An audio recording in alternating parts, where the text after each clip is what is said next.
Hello বন্ধুরা, আসসালামু আলাইকুম। তোমরা সবাই কেমন আছো? আশা করি ভালো আছো। আমিও ভালো আছি। আজকে আমি লাল শাকের ভর্তা করব। শাকগুলি আমি ছোট ছোট করে কেটে নিয়েছি, ঝিরি করে কেটে নিয়েছি। এখন শাকগুলো আমি ধুয়ে একটা চালনির উপরে রেখে দিয়েছি। এখন সিদ্ধ বসাবো।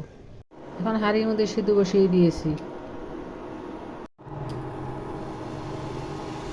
শাক সিদ্ধ হচ্ছে।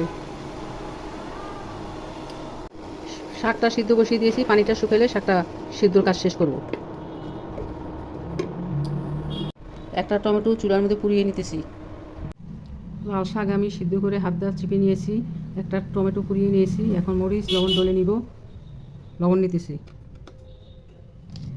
এখন লবণের সাথে মরিচটা ডলে নিব।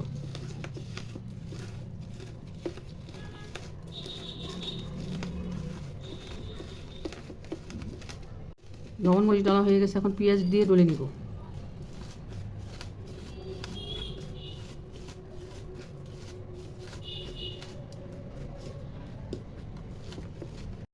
এখন ধনিয়া পাতা দিব। ধনিয়া পাতা দিয়ে ডলে নিব। এখন টমেটো দিয়ে ডলে নিব। এখন লাল শাক মিশিয়ে দিব। সরিষার তেল দিব।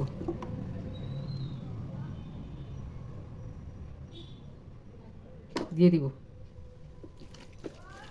ভালো করে মিশিয়ে নিব।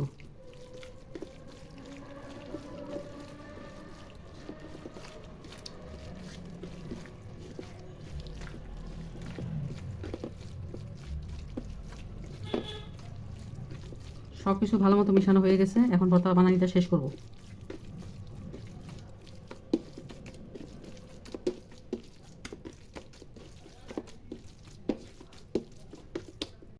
টমেটো দিয়ে লাল শাকের ভর্তা হয়ে গেছে। ভর্তাটা ভালো লাগলে একটা লাইক দিও। আমার ইউটিউব চ্যানেলটা সাবস্ক্রাইব করো আর আমার ফেসবুক পেজ ফলো করো।